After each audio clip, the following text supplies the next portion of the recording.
Welcome to back Neha nursing education class.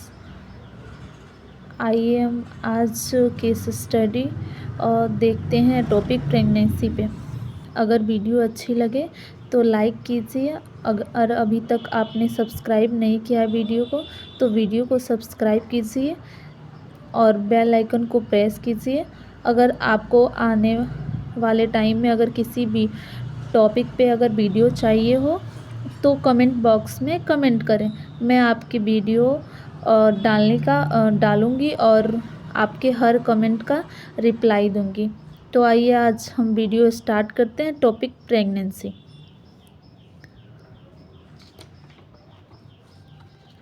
सबसे पहले case जब हम देखते हैं एनसीपी देखते हैं या केस स्टडी देखते हैं तो उसमें आइडेंटिफिकेशन डाटा होता है। इससे में हम क्या देखते हैं कि पेशेंट की जो भी आइडेंटिफिकेशन डाटा होता है जैसे नेम, एज, सेक्स, एजुकेशन, उसका ऑक्यूपेशन क्या है, किस वार्ड में है, एडमिशन कब हुआ था। तो जैसे ये हमारा ओबीसी का टॉपिक है तो इसमें एलएमपी और ईडीडी ये ज़्यादा इम्पोर्टेंट होता है, तो इसको लिखना ना भूलें। चीफ कंप्लेन, जो पेशेंट जब एडमिट हुआ था हॉस्पिटल में तो उस समय उसका क्या चीफ कंप्लेन था, तो मैंने वो मेंशन किया है। आप लोग को जो पेशेंट की चीफ कंप्लेन हो वो आप लोग मेंशन कीजिएगा। उसके बाद प्रेजेंट हिस्ट्री उसकी क्या है, अभी के समय में प्रेजेंट में उसकी क्या हिस्ट्री है तो उसको हम लोग लिखेंगे। फिर नेक्स्ट हम लोग देखते हैं कि पास्ट हिस्ट्री, पास्ट में उसकी क्या क्या हिस्ट्री रही है तो उसके बारे में लिखेंगे प्रॉपर। फिर पास्ट उसकी सर्जिकल हिस्ट्री क्या थी वो लिखेंगे। फैमिली हिस्ट्री देखते हैं कि फैमिली में कितने मेंबर्स है, कितने हेल्दी हैं, कितने अभी अनहेल्दी हैं, एजुकेशन क्या है फैमिली में। फिर फैमिली में कोई ऐसी डिजीज़ तो नहीं है जेनेटिकली जो पेशेंट को उसके वजह से हुआ हो।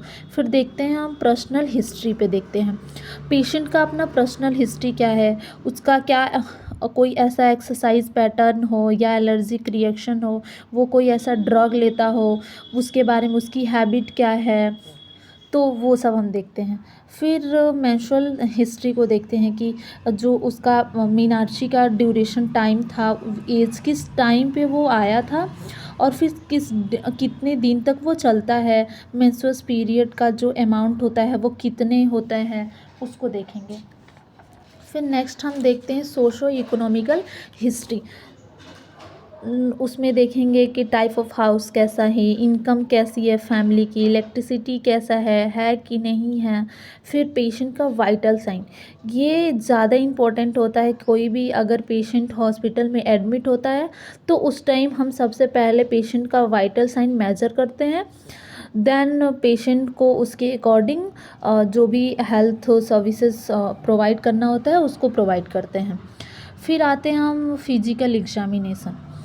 कोई भी पेशेंट आता है तो सडन उसको ट्रीटमेंट नहीं स्टार्ट कर दिया जाता है, तो सबसे पहले हेड टू टू उसका एग्जामिनेशन किया जाता है, देन उसके बाद उसको जो भी सर्विसेज चाहिए होता है उसको प्रोवाइड किया जाता है। हेड टू टू में पहले सबसे पहले जनरल अपीयरेंस चेक करेंगे, फिर पेशेंट का हेड, उसका फेस कैसा है, आई कैसा है, ईयर कैसा है, नोज कैसी है, तो ये सब चीज़ें हम पहले उसमें क्या करेंगे, फिजिकल एग्जामिनेशन करेंगे। देन उसके बाद उसके में क्या एबनॉर्मलिटी दिखी है, क्या कॉम्प्लिकेशंस है, उसको हम लोग पहले नोट डाउन करेंगे। फिर हम वो डॉक्टर वो देखेंगे, फिर जो एडवाइस करते हैं वो नर्स को जो भी है वो केयर प्रोवाइड करती हैं। उसके बाद जो भी इन्वेस्टिगेशन वगैरह है, इन्वेस्टिगेशन कराया जाता है, मेडिकल चार्ट बनाया जाता है कि कौन सा ड्रग कितने टाइम में देना है, कौन से रूट से देना है, उस समय नर्स की क्या रिस्पॉन्सिबिलिटी होती हैं, वो सब देखते हैं। फिर हम देखते हैं एनाटॉमी एंड फिजियोलॉजी। जो हमारा डिजीज़ कंडीशन होता है उस अकॉर्डिंग हमारा एनाटॉमी एंड फिजियोलॉजी होता है। तो हमारा यहाँ यूट्रस का मैंने एनाटॉमी एंड फिजियोलॉजी लिखा है, तो आपको जैसे जो आपकी टॉपिक हो उस अकॉर्डिंग आप उसका एनाटॉमी एंड फिजियोलॉजी लिख सकते हैं। फिर मैंने देखा कि डिजीज़ कंडीशन मेरा क्या है, तो मेरा डिजीज़ कंडीशन एटोपिक प्रेगनेंसी है, इसलिए मैंने उसका डेफिनीशन, उसका टाइप्स, कॉजेस, साइन, सिम्टम्स मैंने लिखा है। उसके बाद पैथोफिजियोलॉजी, कैसे कॉज करता है ये एटोपिक प्रेगनेंसी जो है वो किस किस स्टेज से होके वो मतलब कॉज करता है या सिम्टम्स शो कराता है, एराइज करता है, वो सब चीज़ें हम देखेंगे। क्लिनिकल मैनिफेस्टेशन देखेंगे, साइन सिम्टम क्या होता है वो हम देखते हैं। डायग्नोस्टिक इवैल्यूएशन, कौन कौन सा टेस्ट कराते हैं वो हम देखते हैं। फिर उसको मेडिकल मैनेजमेंट में हम क्या क्या प्रोवाइड करते हैं वो लिखना होता है। फिर हमारा होता है nursing diagnosis. Head to examination करने के बाद, वाइटल्स चेक करने के बाद हम डायग्नोसिस बनाते हैं कि पेशेंट को कौन सा केयर और किस तरह का केयर देना है। सबसे पहले किस पे हमको ज़्यादा केयर की ज़रूरत है, तो वो हम उसके सीवियरिटी के अकॉर्डिंग बनाते हैं, जैसे हम लोग नंदा के अकॉर्डिंग बनाते हैं। ठीक, उसके बाद हम केयर प्लान बनाते हैं। केयर प्लान में पहले असेसमेंट करते हैं, तो उसमें सब्जेक्टिव डाटा, ऑब्जेक्टिव डाटा लिखते हैं। सब्जेक्टिव डाटा हमारा वो होता है जो हम पेशेंट से कलेक्ट करते हैं, और देन जो हमारा ऑब्जेक्टिव डाटा है वो नर्स असेस करती हैं पेशेंट को देख के। उसके बाद हम डायग्नोसिस जो बनाए होते हैं उसको लिखते हैं। फिर हमारा गोल क्या होता है कि अब हम पेशेंट को क्या प्रोवाइड करेंगे जिससे हमारा पेशेंट जो होता है वो बेटर फील करेगा या जल्दी रिकवरी हो पाएगा, वो हमारा।